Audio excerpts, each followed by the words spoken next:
오늘 본문 말씀 함께 읽도록 하겠습니다. 오늘 본문 말씀은 이사야 58장 6절에서 7절 말씀입니다. 이사야 58장 6절에서 7절 말씀입니다. 제가 읽겠습니다. 내가 기뻐하는 금식은 흉악의 결박을 풀어주며 멍에의 줄을 끌어주며 압제당하는 자를 자유하게 하며 모든 멍에를 꺾는 것이 아니겠느냐. 또 줄인 자에게 내 양식을 나누어 주며 유리하는 빈민을 집에 들이며 헐벗은 자를 보면 입히며 또 내 고륙을 피하여 스스로 숨지 아니하는 것이 아니겠느냐. 아멘. 네, 오늘은 이 팀 켈러 목사님의 일과 영성 책에서 일의 동기와 관련된 그런 파트를 함께 나눠보도록 하겠습니다. 오늘 이야기를 보면 금식을 하는 이 사람들, 하나님께서 이 금식을 하는 사람들을 데리고 표현하기를 금식하는 날의 3절을 보니까 우리가 금식하되 어찌하여 주께서 보지 아니하시며 우리가 마음을 괴롭게 하되 어찌하여 주께서 알아주지 아니하시나이까. 보라 너희가 금식하는 날에 오락을 구하며 온갖 일을 시키는도다 하고 이야기하고 있습니다. 그래서 이 이사야의 말씀 속에서 우리가 쉽게 볼 수 있는 것이 하나님께서는 어떤 행동 자체만을 보시는 것이 아니라 그 안에 내재된 동기가 하나님 앞에 정직하고 바로 서는 것이 하나님께는 굉장히 중요한 일이고 주님께서 그것을 강조하신다는 것을 우리가 알 수 있는데요. 우리 일의 동기에서도 이런 영성이 적용돼야 되는 줄로 믿습니다. 많은 사람들이 일을 하면서 일 속에서 윤리성을 추구하고는 합니다. 여러분, 일을 하면서 우리가 기독교인이 아니더라도 우리가 저저번 주에 일반 은총에 대해서 배웠었는데 기독교인이 아니더라도 마치 기독교인과 비슷한 윤리성을 유지하고 사람들을 인격적으로 대하고 도덕적인 규칙을 삼는 그런 좋은 사람들을 만날 수가 있는데요. 많은 사람들이 일을 하는 도중에는 윤리성을 지키는 것이 중요하다는 것을 사회적으로 강조하고는 합니다. 왜냐하면 좋은 윤리성을 가진 사람들, 성실하고 정직하게 일하는 사람들이 비즈니스에서 성공한다는 그런 규칙을 우리가 받아들이고 있기 때문입니다. 쉽게 말하면 정직하게 살고 성실하게 살면 우리의 비즈니스가 성공하기 때문에 사람들이 윤리적인 선택을 하게 된다는 거예요. 그런데 이 이유만으로 정말로 충분한가 하는 것을 우리가 돌아볼 필요가 있습니다. 많은 사람들이 업무상에서 정직하게 일하면 성공한다고 이야기하지만 결국 어떤 면에서는 우리가 정직하지 못한 순간들을 마주하게 됩니다. 너무나도 큰 예시를 들은 게 아니라요. 작은 예시를 들어보면 이 팀 켈러 목사님의 교회에서 한 청년이 복음을 전하는 한 청년이 이제 이직을 할 순간에 왔다고 합니다. 이직을 할 순간에 와서 이제 직장을 옮기려고 하는데 그 직장에서는 이 청년이 너무 오기를 원해가지고 좋은 월급을 주겠다라고 이야기를 하면서 오라고 이야기를 했습니다. 그러면서 그쪽에서 물어보는 것이 너가 그 회사에서 얼마를 받고 있느냐고 물어봤어요.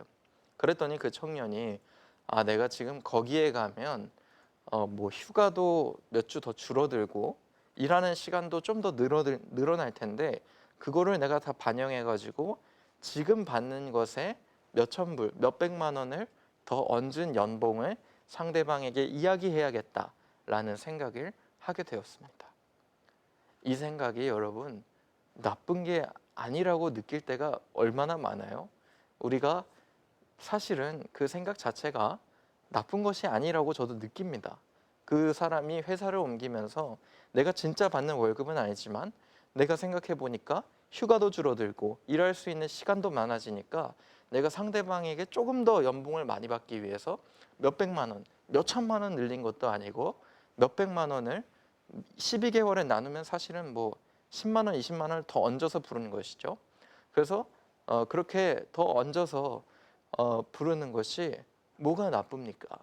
그런데 그 청년이 그거를 말하고 나서 교회에 가서 곰곰이 생각해 보는데, 자기가 왜 그 상대방한테 내가 거기 휴가도 줄어들고 일하는 시간도 많아지니까 이 정도 받는 거라고 생각하시면 될 것 같아요 라고 왜 말을 안 했는지를 돌아보게 되었다고 합니다. 사실 이 문제는요, 누가 봐도 그렇게 말할 수 있지 라고 여길 때가 많습니다. 뭐 연봉 그거 왜냐면 그거는 사실은 거짓말한 거를 들켜도 휴가 일수나 일하는 시간 관련해서 더 늘리게 말할 수 있는 거니까, 그렇게 말할 수 있는 것이기 때문에 사실은 문제가 될 일이 없어요. 그랬는데 자기 자신이 돈을 앞장 세우니까 그것을 속여도 된다고 생각한 자기 자신을 돌아보고 그 선택이 너무나도 이상했다고 여기게 되었다고 합니다. 그래서 사실 우리가 직면하고 있는 이 사회 속에서 사실은 세상의 많은 사람들도 정직, 성실, 그리고 윤리적인 선택들을 강조하고는 합니다. 그리고는 그렇게 살 때 우리가 성공하기 때문에, 그렇게 살 때 우리의 비즈니스가 잘 되기 때문에 그렇게 윤리적으로 살아야 한다고 이야기를 합니다. 그렇지만 제가 아까 말씀드렸듯이 그러한 이유는 우리가 윤리적으로 올바르게 살기에는 사실은 너무나도 부족한 것입니다. 우리 그리스도인들은 그것과는 달라야 합니다. 이것은 어떤 이유가 있어서가 아니라 우리가 그리스도인으로서의 정체성이 다르기 때문에 우리가 일할 때에 올바른 윤리와 올바른 주님의 그 도덕적인 면을 추구해야 하는 것입니다. 그것에는 우리가 가진 두 가지 정체성, 두 가지 특징 때문에 우리가 그렇게 윤리적으로 살고 도덕적인 선택을 남들보다도 더 궁극적인 이유로 할 수 있게 되는 것입니다. 첫 번째로는 우리가 가진 사랑 때문입니다. 우리가 가진 사랑은 세상의 다른 가치로는 전혀 비교할 수 없는 그런 다른 차원의 우리의 동기가 되고 이유가 되는 것입니다. 세상 다른 사람들은 어떤 조건과 어떤 대가를 바라보고 선행을 하기 마련입니다. 선한 일을 하면 무엇이 좋은가? 선한 일을 하면 비즈니스에서 성공하기 때문에 이래서 정직을 추구하고, 부지런하게 살고 정직하게 살고 성실하게 살면 우리가 무언가 보답으로 받기 때문에 우리가 그렇게 산다라고 이야기를 하는데, 그리스도인들은 다릅니다.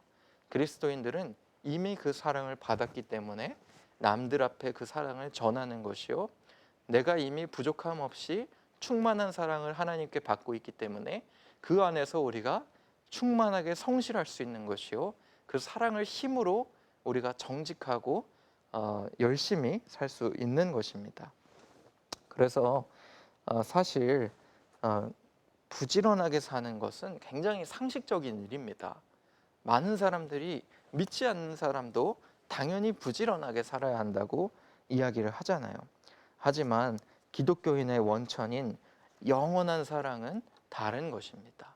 영원한 사랑으로부터 시작되는 그 부지런함과 영원한 사랑으로부터 시작되는 정직은 우리가 하나님을 동시에 사랑하고 하나님도 나를 사랑하시기 때문에 우리는 다른 세상의 어떤 이유들보다도 어떤 순간에도 더 정직할 수 있고 어떤 순간에도 더 강력하게 우리의 도덕성을 유지할 수 있는 그런 원천이 우리 안에는 있는 것입니다. 그래서 우리가 온전한 사랑을 깊이 누리면은 사실은 그것을 원천으로 윤리적으로 살 수 있습니다. 두 번째로 이 기독교인들은 인류를 바라보는 시각이 다릅니다. 제가 이 책을 읽는 1장에서 여러분들께 소개해드린 바가 있는데요. 그리스와 로마의 사람들은 특히 아리스토텔레스, 그 사회를 흔들어 놨던, 지금까지도 모든 철학계의 기반이 되는 아리스토텔레스가 말한 언급 중에 무엇이 있냐면, 노예로 태어나는 사람과 그 다음에 그 정치를 하는 정치인으로 태어나는 사람이 따로 있다. 자유민과 노예는 태어날 때부터 그 모습을 가지게 된다라고 이야기를 합니다. 그러면서 노예들은 건장한 몸을 얻게 되고 자유민들은 지혜와 평화를 추구할 수 있는 생각할 수 있는 고든 사람으로 태어나게 된다라고 아리스토텔레스가 언급을 하는데요. 그런데 그런 모습 속에서 무엇을 느낄 수가 있냐면은 사람들은 기본적으로 상대방을 볼 때 상대방의 능력을 기준으로 평가를 하고 판단을 하게 된다는 것입니다. 그런데 그리스도인들은 다르죠. 그리스도인들은 무엇이 다른가? 상대방을 능력과 그 사람이 무엇을 할 수 있는가를 평가하는 것이 아니라 그 사람이 하나님께 지음을 받은 그 사람 자체로서의 존엄함을 가진 인간으로 바라보는 것입니다. 여러분, 인권이라는 것이 천부 인권 사상이라고 부르잖아요. 인권이라는 개념 자체가 어떤 초월적인 존재로부터 동일하게 부여받은 권리라는 개념에서 나오고 있는데요. 그래서 사실은 인권이라는 개념이 신학적인 개념인데 이 신학적인 개념이 사회에 퍼지게 된 것입니다.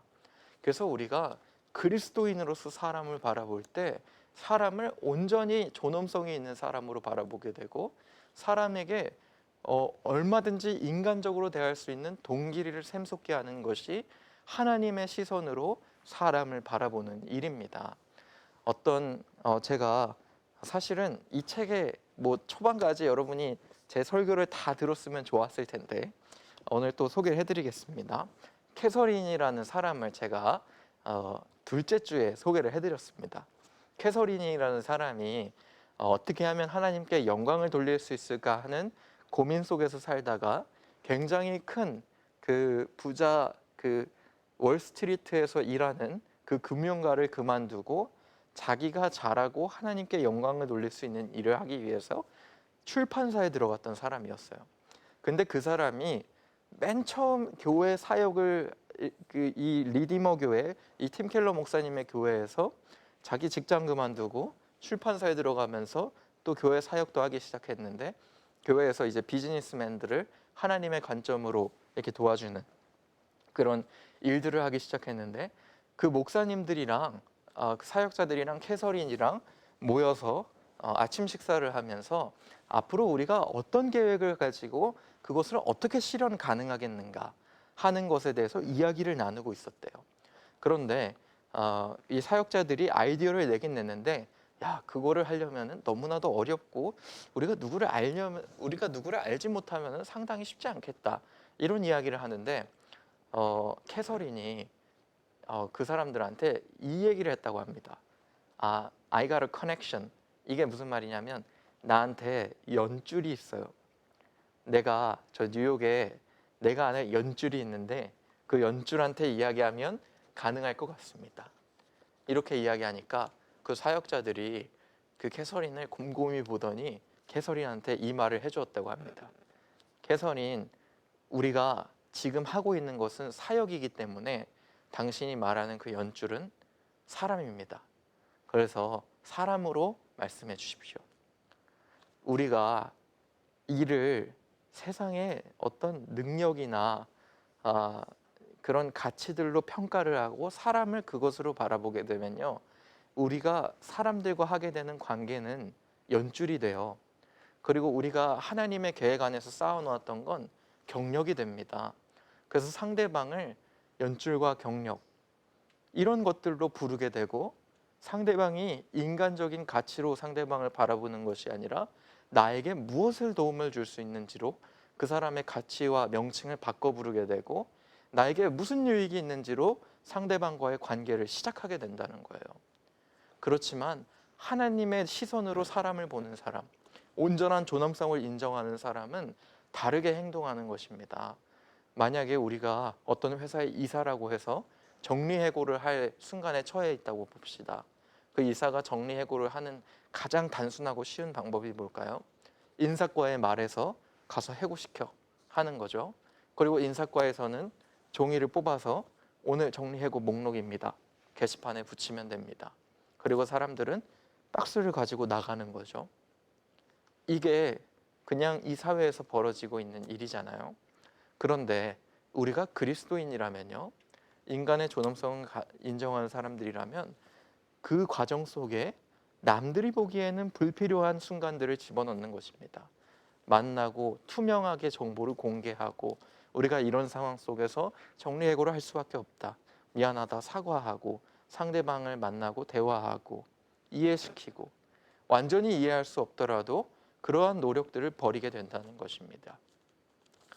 이거는 제가 이게 무엇이 좋냐고 물어보신다면 저는 앞으로 우리가 누리게 될 하나님의 그 가치와 존엄성 그리고 앞으로 우리가 죽어서 누리게 될 온전한 주님의 그 천국 땅 이거 이외에 더 디테일하게 여러분에게 말씀드리기는 어려울 것 같습니다. 이것은 사회에서 우리가 얻는 어떤 비즈니스적인 성공 이상의 가치, 그리스도인들이 따라야만 하는 성공 이상의 가치, 사랑, 그리고 인간의 존엄성을 말씀드리고 있는 것이기 때문입니다. 그래서 여러분들이 조금 이 그리스도인으로서 이제는 일과 영성을 이루기 위해서는 우리가 어떤 주님 앞에 일 속에서 주님의 뜻을 따르면서 우리가 무엇을 얻을 수 있는가를 생각할 뿐만이 아니라 우리가 일 속에서 그리스도인으로서 도대체 우리가 무엇인가, 그리스도인으로서 도대체 우리가 뭘 해야 하는가를 깊이 생각해 볼 때가 온 것입니다. 그래서 여러분, 그리스도인으로서는 정말 일터에서 저 사람 정말 강경하고 차가운 사람이다 이런 말을 들지 마시기 바랍니다.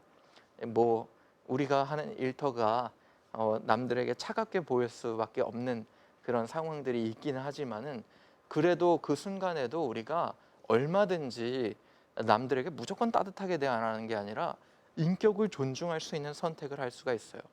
우리가 얼마든지 그리스도인의 사랑을 보여줄 수 있는 선택을 할 수가 있습니다. 모든 과정 속에 내가 스스로 나설 수 있는 불필요한 과정, 남들이 세상이 보기에는 불필요한 과정이지만 하나님의 동기로 움직이는 과정을 우리가 이해한다면 얼마든지 할 수가 있습니다. 그런 것들을 하려면 우리가 먼저 하나님을 인격적으로 알아가야 할 필요가 있습니다. 그래서 하나님을 온전히 인격적으로 이해하면 나와 하나님의 마음이 통하고 나와 하나님의 이해가 되면 나의 삶에서 그 일의 동기가 주님으로 변화하게 되는 것입니다. 그 다음에 자기 자신을 잘 깨달으면 그런 일들이 또한 가능합니다. 그래서 나를 과소평가하거나 과대평가하지 않고 온전히 나를 하나님 앞에서 겸손하게 바라볼 때에 우리가 주님이 주시는 사랑과 주님의 시선으로 사람들을 바라볼 수 있게 되고요. 그 다음에 우리의 경험에서도 또한 어떻게 하나님의 방법을 할 수 있을까 하는 것을 알게 됩니다. 그래서 우리가 낙심하고 또 어려운 상황 속에서 주님의 방법들을 좀 더 깨달을 수가 있고 그 다음에 무엇보다도 가장 중요하게는 우리가 성령님을 통해서 그러한 방법들을 깨닫게 되는 것입니다. 이것은 어떤 우리가 사실은 성령이라는 언급을 하면요, 여러분 많은 분들이 어떤 기적적인 깨달음을 생각을 하세요. 그래서 여러분들이 제가 여러분 성령님께서 여러분의 일의 동기를 주시고 성령님께서 여러분을 가르쳐 주십니다. 이렇게 이야기를 하면은 사실은 많은 분들이 내 마음에 갑자기 퍼뜩 성령님이 이런 마음을 주셔서 이렇게 행했다 이렇게 이야기를 많이 하시는데요. 물론 그것이 맞습니다. 성령님께서 우리 안에서 정말 놀랍게 일을 하셔가지고 내가 알지도 못하는데 나를 역동시키시고 나를 움직이시는 그런 일들을 볼 수가 있는데요.